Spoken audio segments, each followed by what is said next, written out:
दोस्तों, हम लोग आगे एक नए वीडियो पर आज हम लोग देखने वाले हैं बिहार पुलिस से जुड़ी इंपॉर्टेंट जीएस। मैं बता दूं कि आप लोग के लिए मैं प्रतिदिन जीके और जीएस का वीडियो लाता हूं जो कि बहुत इंपॉर्टेंट रहते हैं। और मैं बता दूं कि जितने दिन से मैं वीडियो बना रहा हूं जीके और जीएस का, मैं हर रोज से यही बोलते आ रहा हूं कि ये बहुत इंपॉर्टेंट है और यहां से क्वेश्चन आते हैं। और जिन बच्चों ने इसको सीरियस लिया और जिन्होंने लगातार वीडियो देखा, तो वहां से लगभग मैं बता दूं कि 7 अगस्त के पेपर में 36 से 37 ऐसे क्वेश्चन आए हुए थे जो कि मेरे जीके और जीएस से आए हुए थे।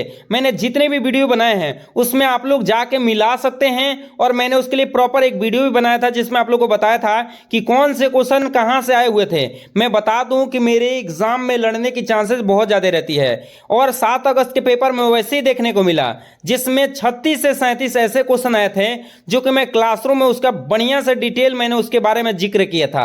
इसलिए अगर चाहते हैं कि अगर आप लोग का भी पेपर अगर 11 अगस्त को है या अन्य किसी डेट को है और आप चाहते हैं कि आपके एग्जाम में बिल्कुल क्वेश्चन लड़े, तो पूरा वीडियो वॉच करिए। और देखिए, जब अभी तक आपने कोई वीडियो मेरा नहीं देखा है तो जाके प्रीवियस ईयर का भी वीडियो देख लीजिए। उससे फायदे ये मिलेंगे कि आपके एग्जाम में एक भी क्वेश्चन नहीं छूटेगा। क्योंकि देखिए, जीके और जीएस मिला के आपका 70% हिस्सा जीके और जीएस का ही है और यही आपको क्या रैंक बनाएगा। अगर चाहते हैं कि जीके जीएस का एक भी क्वेश्चन गलत ना हो तो उसके लिए पूरा वीडियो वॉच करिए। देखिए, किसी भी क्वेश्चन को छोटा नहीं समझना है। बहुत सारे बच्चे जो है वो समझ रहे थे कि सर ये क्वेश्चन आएगा और वही ज्यादातर क्वेश्चन पूछ दिया गया है। जैसे में क्या लाइसोसोम को आत्मघाती थैली क्यों कही जाती है? जब ये बच्चे सबको मैं पढ़ाया था विद्युत धारा का ऐसा ही मात्रा क्या होता है, न्यूटन के तृतीय नियम का दूसरा नाम क्या है, ऐसे सारे क्वेश्चन में पढ़ाया था। लोहा का संकेत सूचक क्या होता है, ऐसे क्वेश्चन पढ़ाया था जो कि 7 अगस्त के पेपर में पूछे गए थे। लेकिन बच्चे सबको क्या लग रहा था कि ये बहुत आसान है सर, क्या यहां से आएगा? तो मैं बता दूं कि निश्चित ही आएगा। अगर पूरा वीडियो वॉच करके जाइए, नहीं आएगा तो आप जो बोलेंगे वो करने को मैं तैयार हूं। इसलिए पूरा वीडियो वॉच करिए, आप निश्चित उतना बेहतर करेंगे जितना सोचे नहीं होंगे। तो चलिए वीडियो को स्टार्ट करते और एक एक क्वेश्चन समझते हुए चलते हैं। देखिए, पहला क्वेश्चन क्या दे रखा है कि एस कक्षक में कुल इलेक्ट्रॉनों की संख्या कितनी भरी जाती है। तो मैं आप लोगों को डिटेल इसके बारे में बता देता हूं कि एस कक्षक में जो इलेक्ट्रॉन भरे जाते हैं उसमें कितने भरे जाते हैं, कितने इलेक्ट्रॉन? 2 ही इलेक्ट्रॉन भरे जाते हैं, ध्यान रखिएगा। और डी कक्षक जो होता है उसमें 6 इलेक्ट्रॉन भरे जाते हैं, सॉरी 10 इलेक्ट्रॉन भरे जाते, 6। मैं आप लोग को डिटेल बता देता हूं, सुनिए। एस इलेक्ट्रॉन जो होता है एस कक्षक में उसमें 2 इलेक्ट्रॉन भरे जाते हैं।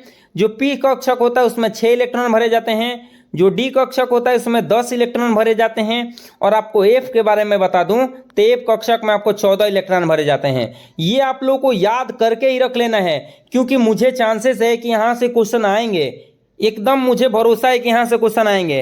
अगर आप भी चाहते हैं कि क्वेश्चन गलत ना हो तो उसको याद कर लीजिएगा। देखिए, वही क्वेश्चन पूछ रहा है कि एस कक्षक में, तो एक एस कक्षक में कितने में भरे जाते हैं? 2 इलेक्ट्रॉन भरे जाते हैं, अभी मैं बताया। और ये किसमें? पी में 6 और डी में 10 और एफ में कितने? 14। याद कर लीजिएगा, यहां से क्वेश्चन पूछे जाएंगे।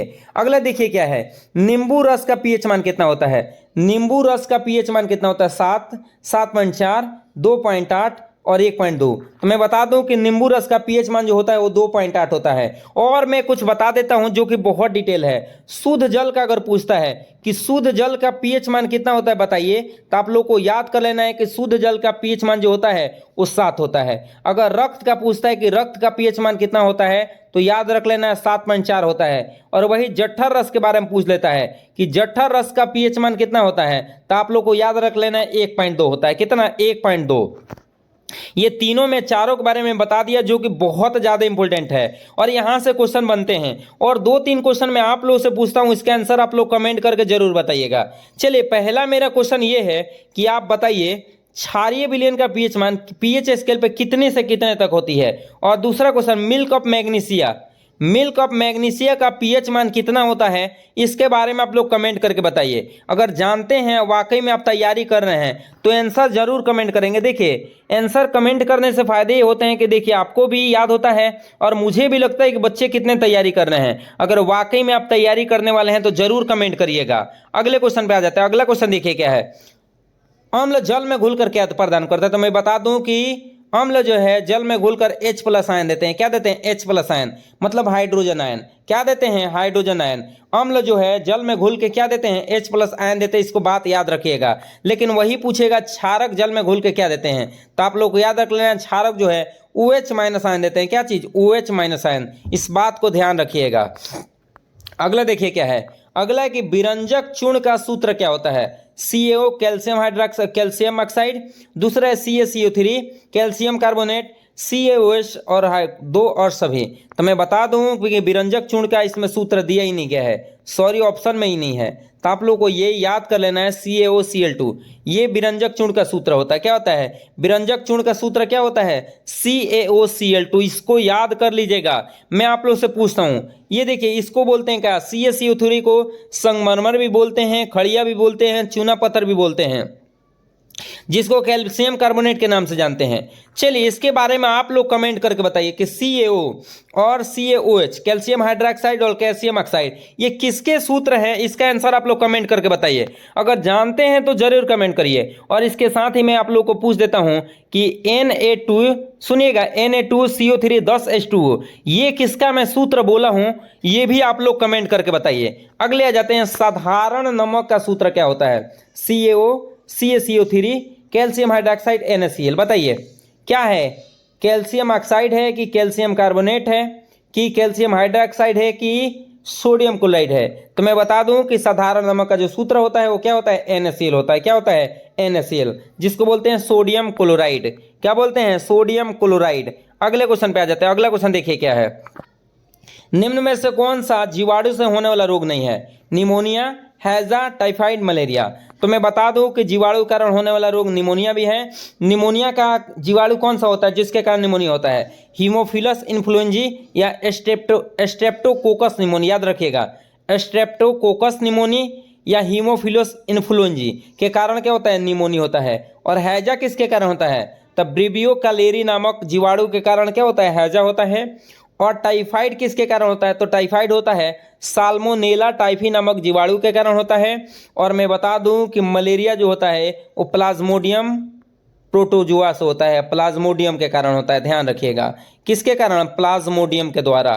तो मैं बता दिया कि क्या पूछ रहा है कि निम्न में से कौन जीवाणु से होने वाला रोग नहीं? तो मलेरिया नहीं है, क्योंकि मलेरिया जो है प्रोटोजुआ से होने वाला रोग है। तो मैं जल्दी जल्दी फिर से बताता हूँ, याद कर ले। निमोनिया जो है वो स्ट्रेप्टोकोकस निमोनी या क्या चीज हीमोफिलस इन्फ्लुएंजा के कारण होता है। हैजा किसके कारण होता है? तो मैंने बता ही दिया, ब्रिबियो कैलेरी के द्वारा होता है। और टाइफाइड साल्मोनेला टाइफी के द्वारा होता है। और मलेरिया किसके? प्लाज्मोडियम के। टाइफाइड के लिए वो जांच होता है, याद कर लीजिएगा, बिडाल टेस्ट। और पूछ देता है कि टाइफाइड बीमारी हो जाता है उसके लिए कौन सा जांच होता है? तो उसके लिए मैं बता दूं, उसके लिए बिडाल टेस्ट होता है। क्या चीज? बिडाल टेस्ट किया जाता है। ध्यान रखिएगा, बिडाल टेस्ट किसके लिए किया जाता है? तो मैं बता दूं कि टाइफाइड बीमारी के जांच के लिए कौन सा टेस्ट किया जाता है? बिडाल टेस्ट किया जाता है। बहुत इंपॉर्टेंट है भाई। अगले क्वेश्चन पे आ जाते हैं। अगला क्वेश्चन देखिए क्या है। अगला है कि निम्न में से कौन सा कवक से होने वाला रोग है? नहीं है। एथिल फूड, गंजापन, दांत का खुजली देना, टिटनस। तो मैं बता दूं कि कवक से होने वाला रोग एथिल फूड में जो पैर सड़ जाता है ना, गंजापन, सर में का बाल उड़ जाता है, दांत का खुजली देना है, माइक्रोस्पोरन, माइक्रोफाइटन, एपिडर्मिफाइटन के कारण दांत का खुजली दिनाय होता है। और जो टिटेनस होता है वो जीवाणु के कारण होता है। किसके कारण? जीवाणु के कारण। और ये पूछ रहे हैं कवक से होने वाला रोग नहीं है, तो ये राइट आंसर क्या होने वाला है? टेटनस। याद रखिएगा, जो टिटेनी बैक्टीरियम के कारण होता है, क्लोस्ट्रीडियम टिटेनी बैक्टीरियम के कारण क्या होता है? टिटेनस होता है। अगले क्वेश्चन पे आ जाते हैं। मानव में युग्मनज होता है क्या? द्विगुणित, अगुणित, त्रिगुणित, सभी। मैं बता दूं कि युग्मनज कैसे बनता है। देखिए, नर युग्मक होता है, नर युग्मक और मादा युग्मक। नर युग्मक और मादा युग्मक आपस में टकराता है तो युग्मनज बनता है। और युग्मनज द्विगुणित होता है, जिसको हम लोग 2n भी बोलते हैं। क्या बोलते हैं? 2n। याद रखिएगा, क्या होता है? द्विगुणित होता है। लेकिन ये अगुणित में कौन कौन आते हैं? शुक्राणु का नाम सुना होगा, जो कि नर युग्मक है। नर युग्मक कौन सा है? शुक्राणु। और मादा का नाम सुना होगा, मादा युग्मक क्या है? अंडाणु। ये अंडाणु और शुक्राणु क्या होता है? अगुणित होते हैं। लेकिन वही युग्मनज क्या होता है? द्विगुणित होता है। इस बात को ध्यान रखिएगा। युग्मनज में गुणसूत्र की संख्या कितनी होती है? 46 होती है। इस बात को याद रखिएगा। लेकिन युग्मक में गुणसूत्र की संख्या अगर पूछेगा तो आप लोग बताने कितना होती है? 23 होती है। कितनी होती है? 23 होती है। याद रखिएगा। और मैं बता दूं कि अगुणित गुणसूत्र में गुणसूत्र संख्या 23 होती है और द्विगुणित में कितना होती है? 46 होती है। अगला है, मानव में गुणसूत्र संख्या कितनी होती है? 46, 45, 47, 23। तो मैं बता दूं कि मानव में गुणसूत्र संख्या कितनी होती है? 46 होती है। कितनी? 46।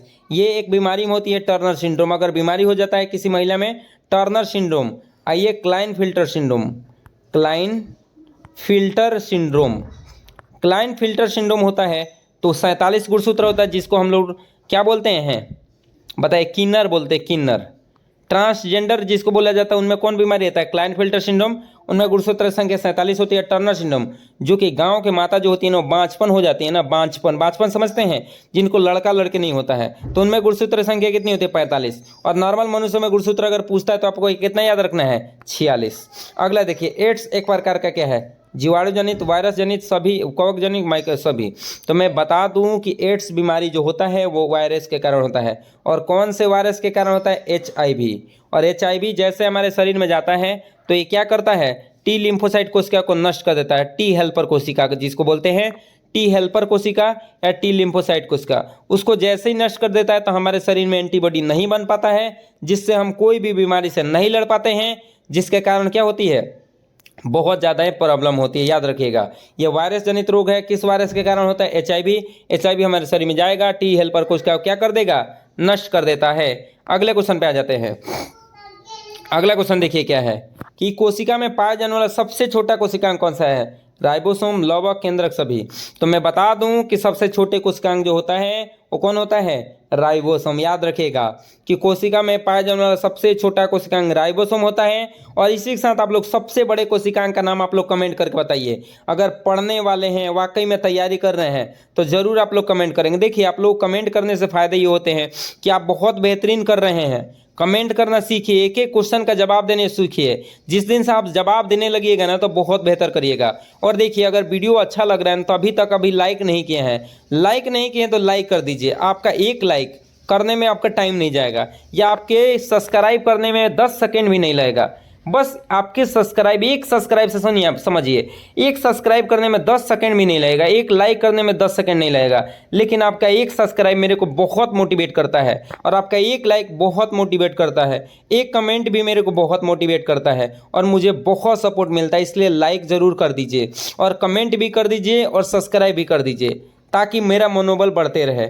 आप लोग जरूर सब्सक्राइब करके जाइएगा। अगला देखिए, पत्तियों के रंध्र द्वारा जल की क्षति डॉट डॉट कहलाती है? वाष्पीकरण, श्वसन, वाष्पोत्सर्जन, सभी। तो मैं बता दूं कि पत्तियों के रंध्र द्वारा जल की क्षति वाष्पोत्सर्जन कहलाती है। और मैं आप लोग को एक अच्छी बात बता दूं कि पेड़ पौधे जितने भी जल जड़ से जाइलम के द्वारा खींचते हैं, इस जाइलम में 100% अगर जल खिंचाता है ना, तो मात्र 1% प्रकाश संश्लेषण में यूज होता है। 99% जल जो होता है ना, वाष्पोत्सर्जन प्रक्रिया के द्वारा उड़ा दिया जाता है। याद रखिएगा कि वाष्पोत्सर्जन प्रक्रिया द्वारा 99% जल क्या किए जाते हैं? उड़ा दिए जाते हैं। मात्र 1% जल यूज होता है, इस बात को ध्यान रखिएगा। अगला देखिए क्या है, विद्युत धारिता का मात्रा क्या होता है? फैराडे, ओम, वोल्ट, एम्पियर। तो मैं बता दूं कि विद्युत धारिता कैसे मात्रा फैराडे, और एक फैराडे का मान कितना होता है? 96,500 कूलाम। याद रख लीजिएगा, 96,500 कूलाम मान होता है 1 फैराडे का।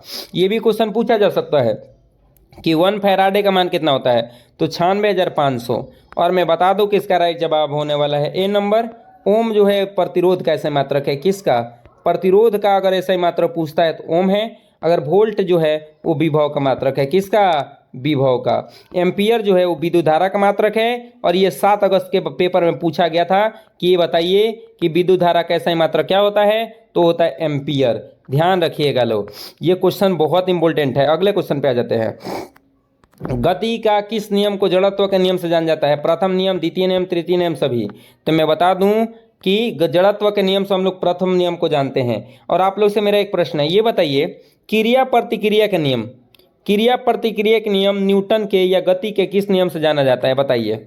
अगले क्वेश्चन देखिएगा, फेफड़े का संरचनात्मक एवं क्रियात्मक इकाई किसे कहते हैं? वायु कुपिका। इसका राइट आंसर वायु कुपिका ही होगी। लेकिन और ऑप्शन है, इसके बारे में डिटेल में बता देता हूँ। देखिए यहाँ पे दे रहा है नेफ्रॉन। तो मैं बता दूं कि नेफ्रॉन जो होता है वो ब्रिक का संरचनात्मक एवं क्रियात्मक इकाई है। याद रख लेंगे। कोशिका जो है वो जीवन की संरचनात्मक एवं क्रियात्मक इकाई है। याद रखेंगे। न्यूरॉन जो है तंत्रिका कोशिका जो होता है वो मस्तिष्क का संरचनात्मक एवं क्रियात्मक इकाई होता है। जान लीजिएगा और ध्यानपूर्वक याद कर लीजिएगा। आज जितने भी क्वेश्चन मैं बताया बहुत इंपॉर्टेंट क्वेश्चन बताया हूँ। अगर अच्छा लगा होगा तो अगर लाइक नहीं किए तो लाइक ज़रूर करके जाइए, और सब्सक्राइब भी नहीं किए तो सब्सक्राइब भी ज़रूर कर लीजिए। आपका एक सब्सक्राइब बहुत मोटिवेट करता है मेरे को। चलिए इसी के साथ मिलेंगे हम लोग अगले वीडियो में, और आप लोग पढ़ते रहिए, आप लोग बहुत बेहतर करेंगे। मिलते हैं लोग अगले वीडियो में, तब तक के लिए जय हिंद। लेकिन हाँ, आप लोग स्टडी करते रहिए, स्टडी करना बहुत ज़रूरी है, स्टडी आप लोग करते रहिए। चलिए मिलते हैं अगले वीडियो में, तब तक के लिए जय हिंद।